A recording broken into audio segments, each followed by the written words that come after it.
cielo. Es más, soy adicto al aire impregnado del cielo. Quiero más y quiero que tengas más y más. Mi invitado ha descubierto un asombroso encubrimiento de nuestro gobierno y del Instituto Smithsoniano para esconder evidencia de que el darwinismo es falso. Y él te lo va a exponer ahora porque ya es tiempo de que esta evidencia sea presentada a la sociedad.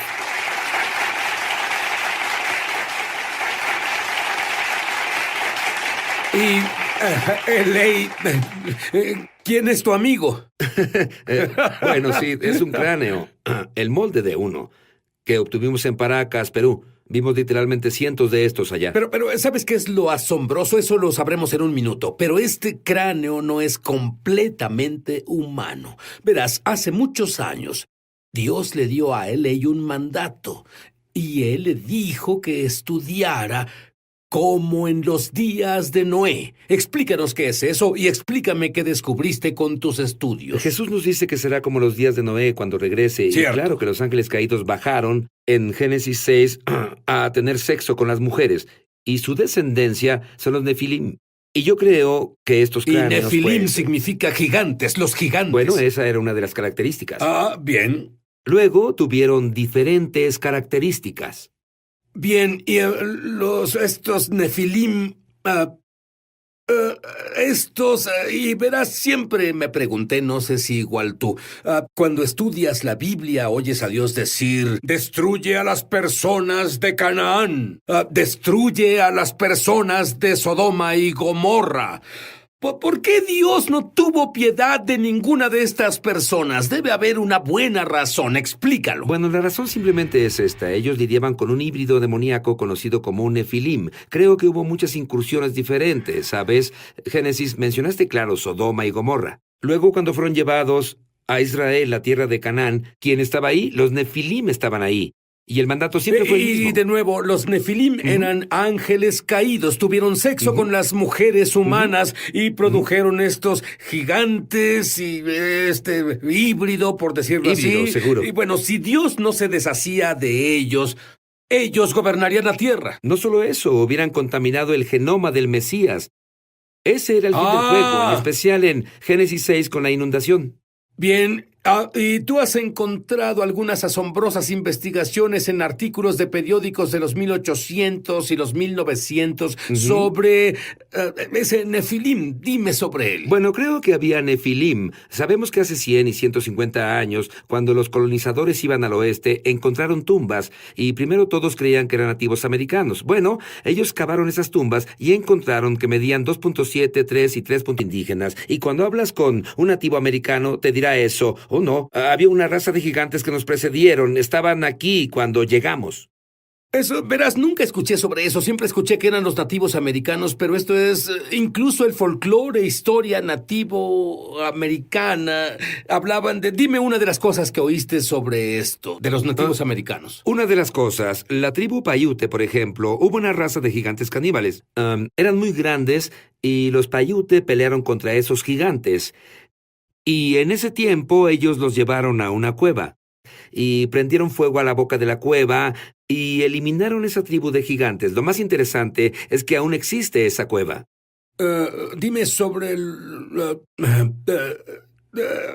Smithsoniano y los huesos que tienen. Ellos los encontraron y pueden ser de Nefilim. Sí, por supuesto. Descubrimos que caso tras caso tras caso, a los que medían 2.7... 3 y 3.3 metros, los smithsonianos se los llevaron, confiscaron los huesos y los pusieron en contenedores y se los llevaban para nunca volver a ser vistos. Tenemos caso tras caso tras caso. Pero si yo fuera el Smithsoniano, esa sería mi exhibición ¿Seguro? Principal. ¿Y la razón? ¿Cuál puede ser la posible razón para que los alejaran de la vista pública? Bueno, la razón es en realidad muy simple.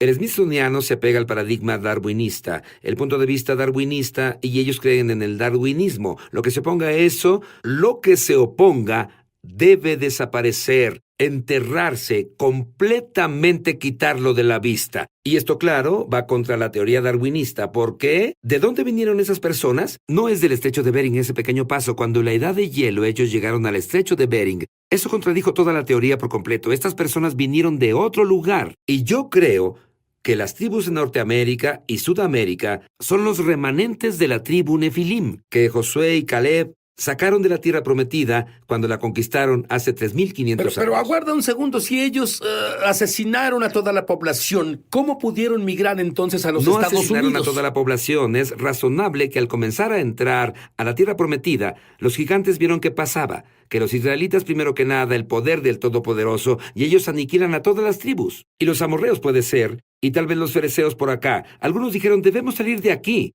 Algunos huyeron al norte y tenemos una pista que creemos que sigue eso. Algunos huyeron a través del Océano Atlántico. Y los trabajos de Thor Heyerdahl, por ejemplo, prueban que puedes navegar con la corriente de Egipto y terminar en Sudamérica. Pero ¿sabes qué? Incluso hay una gran documentación sobre eso.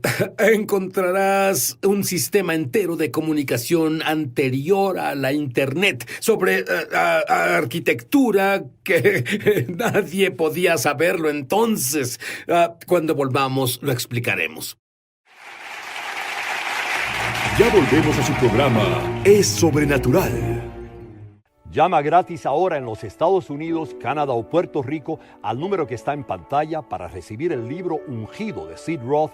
Tiene que haber algo más. Por una donación de $15. Fuera de Estados Unidos son $10 adicionales para gastos de envío. Pide la oferta número 1717. Ahora, Testimonio de milagros, señales y maravillas, y también de sanaciones como resultado de ver Es Sobrenatural. Estaba desconsolada porque perdí mi trabajo y recibí el seguro de desempleo. Pero sí, como resultado de ver tus programas, lo único que hacía era regocijarme y Dios comenzó... Especialmente en Perú y en los Estados Unidos, son parcialmente humanos. Bueno, este cráneo se ve de humano, excepto que es alargado. Puedes ver la forma observa los lados del cráneo, suben. Un cráneo de humano normal consiste de 4 partes. Son el frontal, y por cierto, estas son suturas. El frontal, luego hay otras suturas que dividen el parietal, que es la parte central, en 2 partes. Y luego, claro, el occipital, la parte trasera. Lo que ves aquí es la parte frontal, la cual está muy alargada y tiene ese raro hueso rígido arriba. Y luego, donde debería haber 2 parietales, solo hay un parietal. Vimos muchos cráneos allá, con estas características. También creemos que es un cráneo femenino. Los cráneos masculinos son como esto, mucho más largos y mucho más robustos. Tú hiciste una asombrosa investigación científica de los distintos colores de pelo. Dime sobre eso. Bueno, el cabello en la mayoría de estos cráneos es rojo. Son algo rojizos, color caoba. No deben estar ahí. ¿Por qué? De acuerdo con la teoría de Darwin, estas personas deben tener cabello negro porque cruzaron por el estrecho de Bering hace 10, 12, 20 mil años, como sea. Y este cabello es rojo, pero queríamos ver si el cabello estaba pintado, así que tomamos ejemplares y hay una máquina llamada espectroscopio de Raymond. Lo que hace es mostrar la estructura molecular de cada uno de los cabellos. Y tomamos una muestra de cabello humano. Tomamos el cabello rojo de la momia, y luego tomamos un cabello pintado, un cabello humano pintado, y luego tomamos un cabello de un hombre que asegura haber sido secuestrado por alienígenas, y lo forzaron a tener sexo con un híbrido. Así que tenemos 4 cabellos. La muestra de control salió así en una gráfica, ¿sí? De acuerdo. El cabello humano hizo esto. El ejemplar pintado hizo esto. Hasta el techo. Pero aquí es donde se pone interesante. Y en mi opinión, une lo que pasaba en la antigüedad con lo que sucede ahora. Los días de Noé, la presencia de los ángeles caídos, el cabello rojo y el cabello híbrido. Hicieron esto en la gráfica. De la misma forma, por toda la gráfica hasta el final. Luego desaparece. Y no olvides que este cabello vino de un cráneo de hace 2.500 años. La Biblia habla donde los ángeles caídos tuvieron sexo con las mujeres del hombre. Ahora, dime sobre la investigación que haces en Perú y especialmente lo que descubriste bajo la Iglesia Católica. Bueno, está en este lugar en particular llamado Guaitara, que está a unos 2.700 metros sobre el nivel del mar, literalmente en medio de la nada. Ahí están estas antiguas ruinas megalíticas, y sobre estas ruinas Está construida una iglesia Ayúdame, católica. ¿qué es una ruina Lo siento, megalítica? Una ruina megalítica es un trabajo en piedra antiguo, bloques muy grandes de piedra, y las vemos por todo el mundo. Pero lo que es fascinante sobre esto es que cuando estás en la iglesia, es una iglesia católica, y hay íconos y estatuas y todo eso. Pero en la base de la iglesia, a un nivel de 2.4 metros, están estas piedras antiguas que están puestas sin mortero, y sus uniones son precisas. No puedes meter un cabello humano entre las piedras, y están en forma poligonal. ¿A qué me refiero con esto? Muchas formas de distintos lados. Ninguna piedra es igual. Estarías en dificultades para lograr ese tipo de albañilería en la actualidad. Puedes hacerla, pero ¿a qué precio? Y la tecnología que se hizo hace miles y miles de años atrás solo desafía la imaginación. Había personas que en realidad no tenían la voluntad hasta donde sabemos. Ellos tomaron estos bloques de 4, 10, 20 y más toneladas y los unían. Sí, y los lados están totalmente lisos. ¿Cómo mueves 20 toneladas, piedras de 20 toneladas, sin una rueda? Te hace reflexionar un poco. Absolutamente.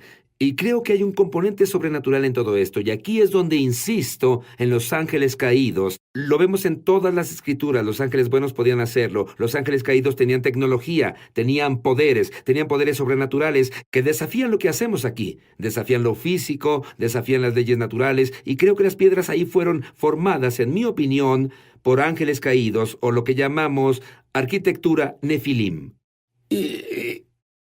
¿Tú ves una conexión con estos nefilim en los últimos días y la marca de la bestia?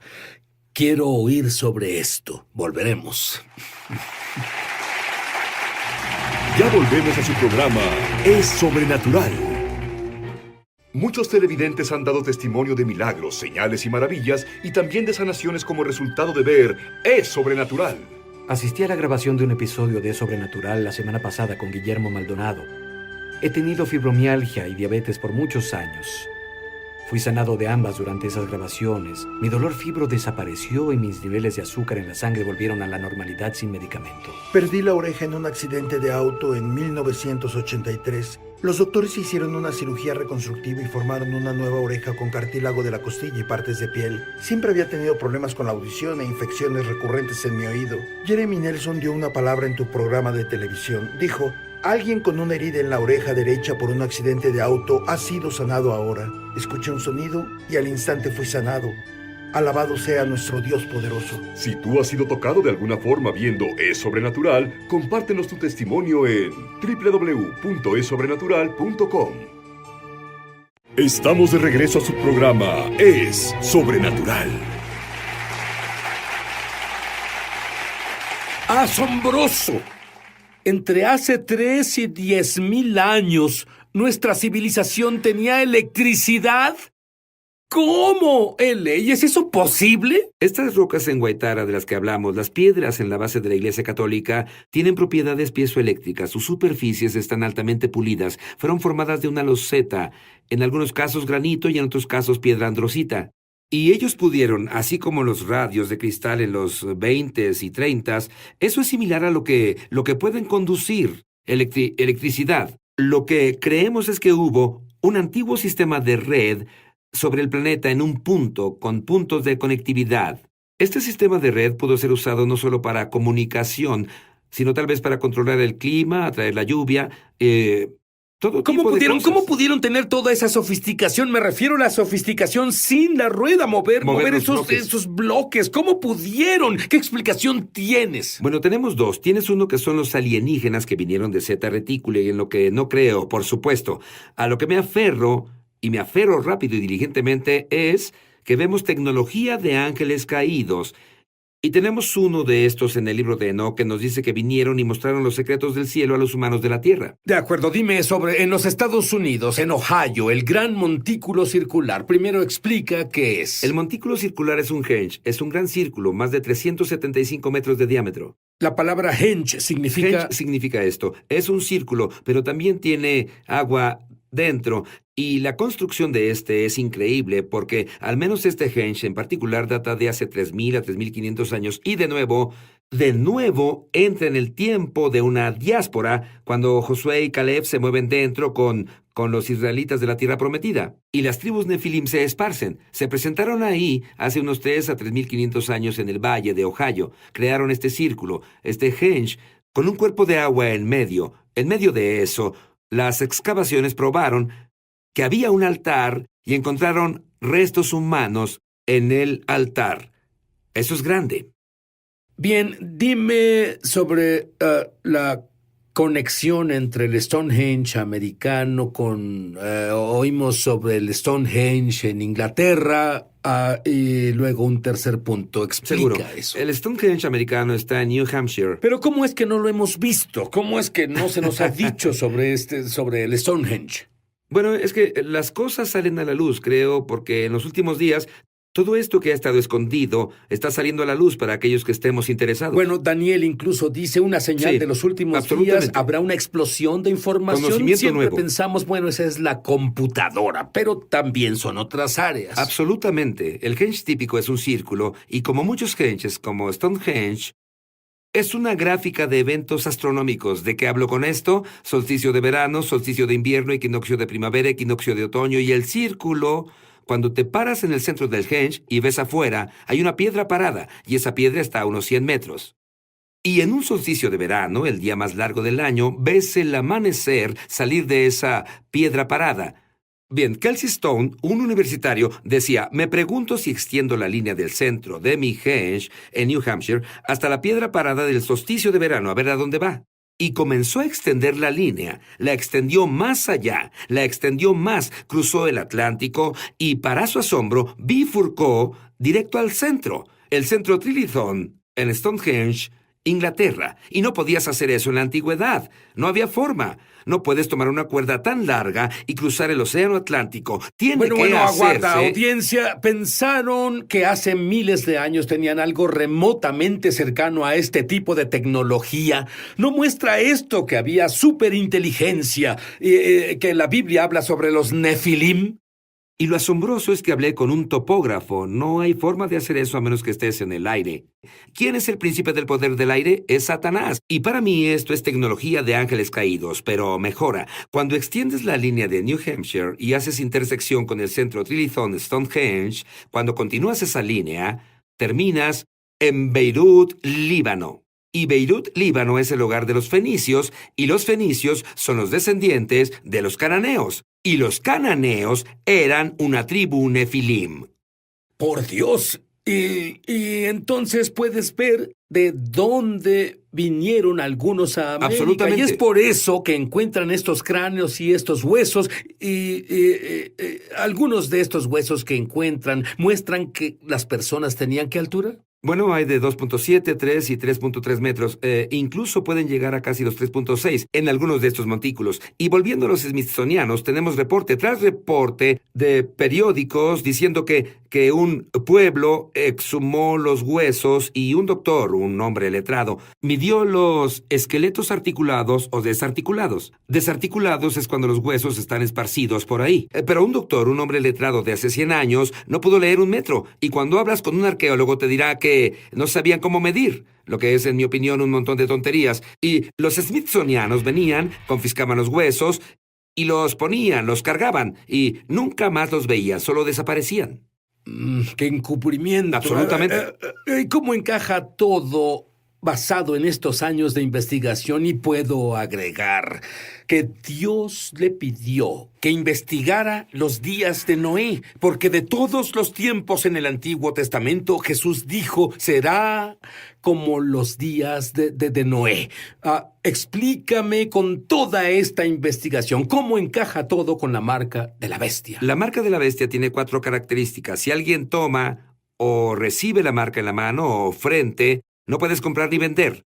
Eso es algo que todos sabemos. La segunda es, hombres y mujeres buscarán la muerte en esos días, pero no la encontrarán. Bueno, ¿qué días? Los días de la marca, que coinciden de nuevo o apuntan de nuevo a los días de Noé. La vida parece extenderse. La tercera, si tomas su marca, llagas severas aparecen en el cuerpo. La cuarta y la más significante, en mi opinión, cualquiera que tome la marca termina en el lago de fuego. No hay gracia ni misericordia. Estás en el lago de fuego, y el mismo juicio que vemos con los Nefilim en Génesis 6, Sodoma y Gomorra, y lo que pasa en la Leví-Nar, Israel, la tierra prometida, cuando José y Caleb entraron en la tierra prometida, siempre es el mismo mandato. Si los Nefilim están ahí, el juicio siempre es el mismo. Es la total aniquilación. Nunca hay una pizca de gracia y misericordia. Y esa es mi pregunta. ¿Por qué alguien en sus 5 sentidos que conoce lo que la Biblia dice consideraría tomar la marca de la bestia? Porque lo que viene es un gran engaño. Depende del darwinismo. El darwinismo nos dice que no hay un Dios, que evolucionamos hace billones de años. Cuando Ben Stein cita a Richard Dawkins, uno de los evolucionistas principales del siglo XX y XXI, dice, ¿de dónde viene la vida? Dawkins dice, tal vez hace millones de años en otra galaxia una raza de alienígenas altamente evolucionados nos crearon y luego nos plantaron en la galaxia. Eso es lo que él cree. Llamo a eso el evangelio alienígena. Esto es lo que viene y es la antesala al darwinismo. Los científicos y las masas, cuando vengan, habrá una gran decepción, y ellos vendrán. Tendrán 2 cosas para nosotros: energía gratis que sus naves necesitan, y la segunda cosa es, tienen este ADN avanzado. Y si una persona toma este ADN avanzado, su ADN se alterará. Sí, no tendrá enfermedades por 500 años o más. Sí, él o ella vivirán y todo eso. Pero el problema es que ya no serás humano y te vuelves Nefilim. Y es por eso que el juicio en el libro del Apocalipsis es exactamente el mismo que Génesis 6. Hay una correlación entre los dos. Y dime sobre esa reciente conferencia de prensa de los ovnis. Eso fue en Washington, D.C. Senadores, congresistas, gobernadores, pilotos de la Fuerza Aérea, personas con autorizaciones secretas hicieron declaraciones básicamente afirmando que el fenómeno ovni es real, que no desaparecerá, crece y aumenta en número. Este es el gran engaño que viene. ¿Qué evento puede cambiar la visión de todos en un segundo? Ves una nave enorme sobre tu ciudad. A menos que sepas qué estás viendo, serás engañado, y Jesús nos avisa que incluso los elegidos serán engañados, y si eso fuera posible. Bueno, verás, comenzamos a hablar sobre los días de Noé. Bueno, Jesús dice que será como los días de Noé, y tú no... Él vendrá una hora en que no lo esperas. Y la cuestión no es lo que hemos hablado. La cuestión es si estás listo. ¿Qué hablas? Yo sé lo que es el caos y tal vez todos lo saben, pero ¿a qué te refieres con caos en la mente? Sid, hablo sobre pensamientos acelerados, pensamientos tormentosos, la inhabilidad de callar tu mente. En esta época en que vivimos, los profesionales de la salud mental ven una avalancha de personas que vienen y necesitan ayuda. Las personas no pueden hacer callar a sus mentes. El estrés, la ansiedad, el temor, las consumen más que nunca antes. Bueno, en tu vida tuviste un encuentro que nadie debería tener. Tú, por así decirlo, te ocupabas en tus asuntos y de pronto una voz te dijo ¿qué? Iba conduciendo por la calle, Sid, y ocupado en mis asuntos, como dices. Todo estaba bien en mi vida. Era un pastor de una pequeña iglesia, era más joven, y de pronto, de la nada, un pensamiento brincó en mi mente. Debes estar poseído por un demonio. Nunca pensé eso antes. Jamás en mi vida antes lo contemplé. Casi es una clave de que viene del enemigo, si es algo que ni siquiera habías pensado. Y de seguro no era el Señor diciéndome que estaba poseído por un demonio. Y ese pensamiento me molestó por unos segundos. Pero pude sacarlo, como muchos pensamientos. Pero durante las siguientes 2 o 3 semanas, ese pensamiento siguió atormentándome. Volvía. A los 3 meses, ese pensamiento me tenía paralizado, al punto en que no dormía, no lograba concentrarme.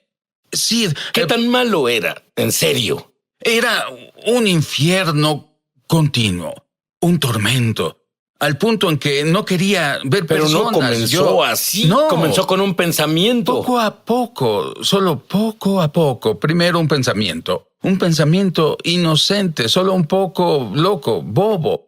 Y no sabía cómo llevarlo cautivo. No sabía que yo debía cautivar ese pensamiento. Y se volvió un tsunami que al final me quebrantó. Y ese pensamiento me paralizó. Y luego llegaron otros pensamientos. Dios no te ama, estás enloqueciendo, tu familia tuvo problemas de salud mental, ahora está en ti. Eso es lo que te tocó en la vida.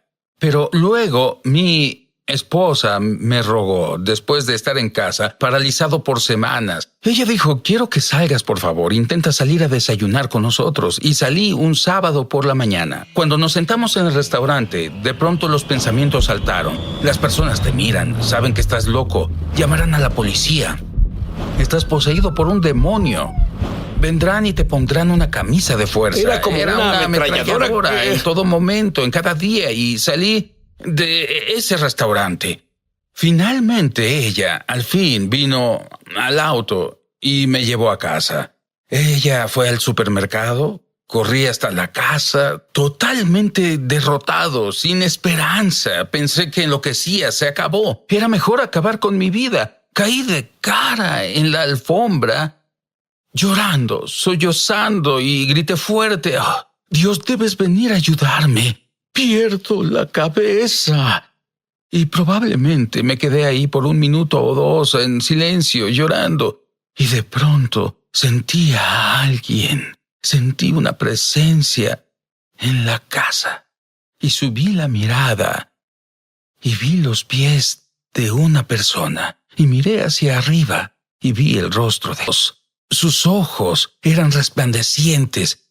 Y él me miró y dijo, «Eddie, ¿qué quieres que haga por ti?» Y en ese momento, cuando estás en medio de la guerra, Sid, lo único que piensas es en las balas que vienen hacia ti. Es supervivencia, porque pensé 1000 veces, ojalá me preguntara de nuevo, ojalá se presente de nuevo, tengo una lista de cosas que pedirle. ¡Claro que sí! Pero solo dije, Señor Jesús, estos pensamientos me matan. Y él se agachó a la altura de mi cabeza y me dijo, Eddie, te dije que los pensamientos son como vapor. No tienen poder. Y se agachó a la altura de mi cabeza y sacó lo que parecía ser una pancarta. Y esa pancarta decía, «Estás poseído por un demonio». Y le sopló y desapareció, como el vapor. Se agachó de nuevo y sacó una segunda pancarta que decía, pude leerla, decía, «Dios no te ama», porque es el pensamiento que Satanás puso en mi mente del que no podía deshacerme. Y él le sopló. Y ambas eran mentiras. Eran vapor. Pero se volvieron un obstáculo en mi vida porque no sabía cómo deshacerme de ellas. Y luego él me dijo algo que cambió mi vida para siempre. Él señaló a la esquina y dijo, Eddie, ahí está tu problema. Y miré a la esquina y vi 2 criaturas parecidas a 2 monos encogidas en la esquina y de inmediato, no sé cómo, pero supe que eran demonios. Y estos temblaban con miedo. Y cada vez que Jesús los miraba, temblaban de miedo. Él me miraba y había una gran paz, pero miraba a los demonios y temblaban de miedo. Y desde ese día, siempre que lidio con temor, siempre que lidio con alguien atado por temor o espíritus malignos, me acuerdo de cómo en la presencia de Jesús, que vive en nosotros, los demonios son quienes en realidad temen, no nosotros. ¿Qué le pasó a los demonios? Bueno, él dijo, ahí está tu problema. Y luego me miró de nuevo y sonrió dulcemente. Y lo siguiente que recuerdo es que se fue. Miré a la esquina donde estaban los demonios. No estaban. Y esa visitación pasó con tu papá. Ya pasó en tu familia. Lo llevas en la sangre. Y ellos eran buenas personas. Amaban a Jesús. Se fueron al cielo cuando murieron. Así que es lo que te tocó vivir. Solo ríndete. Y te puedo decir, Sid, que por un momento eso me dio algo de paz. Porque de pronto no era mi culpa. Era una víctima. Y me brindó paz porque pensé que la lucha se terminó. Y luego de pronto, desde el interior, oí estas palabras. Y no venían de mí. Y supe que debía ser el Espíritu Santo. Y de pronto descifré que Satanás cambió su táctica. Él me acusaba, estás poseído por un demonio, Dios no te ama. De pronto, él cambió su táctica. No pelees más, eres una víctima. Y durante los años, los cientos y cientos de personas a quienes ministré, muchos de ellos creyeron esa mentira. Eres una víctima, es la táctica de Satanás para evitar que luchemos la batalla de fe. Entonces, de pronto, cuando el Espíritu de Dios dijo, eso no viene de mí, viene de afuera, no viene de adentro, dije, no lo recibiré. Y tan pronto como dije eso, solo así sentí que yo me elevaba. Recuerdo que dije, como si la gravedad no pudiera jalarme. Y cuando abrí los ojos, estaba en el cielo. ¿Eso te había pasado antes? Nunca leí libros sobre eso y oí a personas contar historias como esa y dije, vamos, probablemente eso no pasó en realidad, pero me pasó a mí y estaba parado frente al Señor Jesús. Sí, puedo decirte, sus ojos brillan con belleza, como una brisa cruzando un lago. Los colores en el cielo, no tenemos colores para compararlos con los que hay en el cielo. Esos colores ni siquiera tienen nombres aquí en la tierra. Había movimiento. Estaba tan enfocado en él y podía ver movimiento detrás de él, pero no podía ver si eran ángeles o nuestros seres queridos que ya partieron. No lo sé. Solo me enfoqué en él. Y él me miró y dijo, Eddie, te amo. Y entonces me abrazó. Cuando me abrazó, Sid, un amor que jamás experimenté, me atravesó. Recuerdo que gemí, y entonces él comenzó a alejarse y dijo, ya tienes que volver. Y recuerdo que dije, no quiero volver. Entonces dijo, pero debes volver. Y dije, no quiero volver. Él dijo, pero debes volver por tu esposa, tu pequeño hijo. Y yo dije, pero no quiero hacerlo. Y él dijo, debes hacerlo por ellos. Y él señaló a un lado. Y vi miles de lo que parecían ser. Miles, la mejor forma de describirlo, eran como catres del ejército. Vacíos. Entonces dijo, debes volver por ellos. Sí, al ver esos catres, me di cuenta de que eran para los heridos. Y por esa razón me enviaron de vuelta a ayudar a personas heridas, quebrantadas y atormentadas, iguales a mí.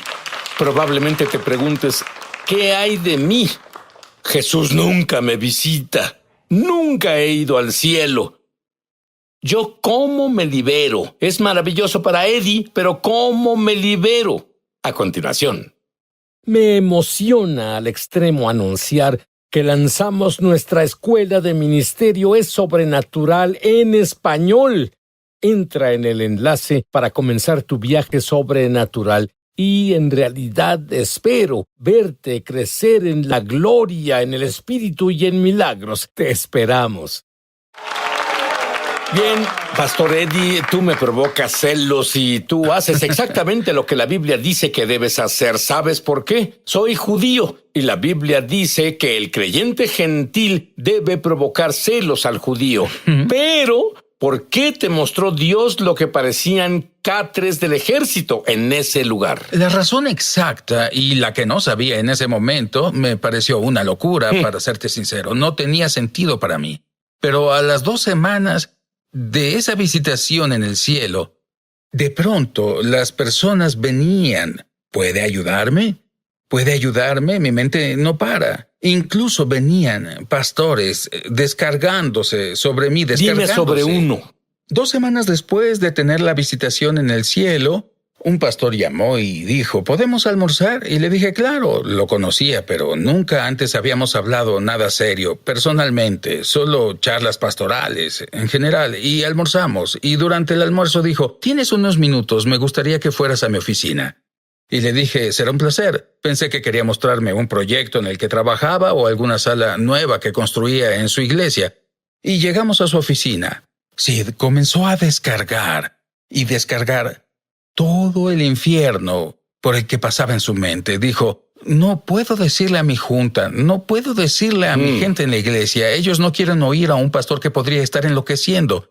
Y en cuanto se cayó, el Espíritu de Dios dijo en mi interior, pertenece a uno de los catres. Y desde ese día, docenas, cientos y ahora miles de personas atormentadas, que están perplejas, que lidian con la ansiedad y lidian con el miedo y la paranoia, que no pueden detener sus mentes. Viajan desde muy lejos, esperan en nuestras conferencias para que oremos por ellos, ya sean niños, adolescentes o adultos. En verdad, por esto es que Dios te envió de vuelta. Por eso me envió de vuelta. Esa es nuestra misión. Pero luego, en realidad, esto es grande. Tú llegaste al punto en el que hablaste en una reunión para 800 pastores. 800 Cuéntame pastores. sobre eso. En una ciudad principal de esta nación, una conferencia con 800 pastores, y me pidieron que enseñara acerca de los pensamientos. Y la última noche de la conferencia enseñé los pensamientos y el caos mental. Hice un llamado al altar y pensé, tal vez no necesite haber un llamado al altar, son pastores. Cierto. Pues habían 800 registrados, 800 ahí. El santuario estaba atiborrado y más de 400 pasaron a orar. Mi esposa y yo oramos por más de 400 pastores esa noche. Y me di cuenta que son los guerreros que fueron atormentados y estaban perplejos por esos pensamientos. Pensamientos malvados, atormentadores, que evitan que las personas experimenten todo lo que Dios quiere que experimenten. Y tal vez te digas a ti mismo, bueno, nunca tuve una visitación de Jesús. Nunca he ido al cielo. ¿Qué hay sobre mí, Dios? ¿Puedo liberarme del miedo? ¿Finalmente puedo liberarme del miedo? ¿Y tú tienes la respuesta para ello? Tengo la respuesta, y es tan simple como esto. Los pensamientos pueden venir y pueden persistir. Pero los pensamientos no hablados o puestos en acción morirán solos. Satanás opera en la arena del pensamiento. Exactamente así nos atrapa a todos. No se presenta en traje rojo y con un trinche diciendo te tentaré. Viene con un pensamiento, un solo pensamiento. Y si tú y yo aprendemos a llevar esos pensamientos cautivos, por esa razón cuando el Señor apareció en mi estudio, no se fue de inmediato, pues si esa fuera la respuesta para renovar la mente, entonces todos necesitaríamos una visión, porque eso no es caminar por la fe, sino por vista. El Señor me enseñó en su palabra que si cautivamos esos pensamientos, ahí es donde la guerra espiritual comienza. Te dio una escritura para por fin liberarte. Sí. Por lo demás, hermanos, todo lo que es verdadero, todo lo honesto, todo lo justo, todo lo puro, todo lo amable, todo lo que es de buen nombre. Filipenses 4:8. Piensen en estas cosas. Le dije al Señor un día, Sid, yo oré varios meses después de eso, y todavía, y mientras estuve orando, tenía paz. Porque Filipenses 4:6 dice, en toda ocasión, con oración y ruego, presenten sus peticiones a Dios y denle gracias. Y la paz de Dios cuidará sus corazones y sus pensamientos en Cristo Jesús. Y le dije al Señor, Señor, tu palabra no funciona para mí. Aquí dije, mientras oro, el guardia aparece, pero tan pronto como termino de orar, el guardia no aparece. Y fue en un tiempo de oración que oí al Espíritu decir, lee el siguiente versículo. Y leí el siguiente versículo. Por lo demás, hermanos, todo lo que es verdadero, todo lo puro. Y dije, es un gran versículo, lo amo, Señor. Dije, pero tu guardia sigue yéndose mientras oro. El guardia de la paz está allí, pero tan pronto como termino mi oración, se va. Y toda la gente que está escuchando entiende eso porque tenemos algo que nos molesta y oramos sobre ello. La presencia de Dios viene. Dios nos da una respuesta y estamos bien por un par de horas, tal vez hasta un par de días o un par de semanas, pero luego alguien menciona esa situación o vemos algo y la preocupación vuelve a nosotros. ¿Y qué hacemos? Volvemos rápido a nuestro lugar de oración y ¿qué sucede? La paz vuelve a aparecer. Pero ¿cómo se puede vivir en una vida en la que se mantenga continuamente la paz mental? Y le dije, Señor, tu guardia sigue yéndose. Y dijo, lee el siguiente versículo. Así que leí de nuevo el versículo 8. Por último, hermanos, y al decir por último, esas palabras saltaron de la página como en 3D justo ante mis ojos. Y el Señor Jesús me dijo, después de orar, hay algo último por hacer. Debes pensar bien. Y la mayoría aquí nos perdemos y dejamos que Satanás influencia nuestra vida. Oramos bien, entendemos sobre orar, entendemos sobre interceder, pero la mayoría, cuando terminamos de orar, debemos hacer una última cosa. Debemos pensar de acuerdo con la palabra de Dios, y al hacerlo, su paz cuidará nuestras mentes 24 horas al día, 7 días a la semana. Y así como un pensamiento puede destruirte, un pensamiento puede lanzarte hacia tu destino. ¿Sabes? Quiero que seas lanzado hacia tu destino. Quiero que digas esta oración conmigo para tener tu propio conocimiento experiencial con Dios. Tal vez no es ir al cielo o que Jesús venga por ti, pero será mejor. Él estará dentro de ti. Repite esto en voz alta. Querido Dios, soy pecador. Contra ti. Contra ti. Y solo contra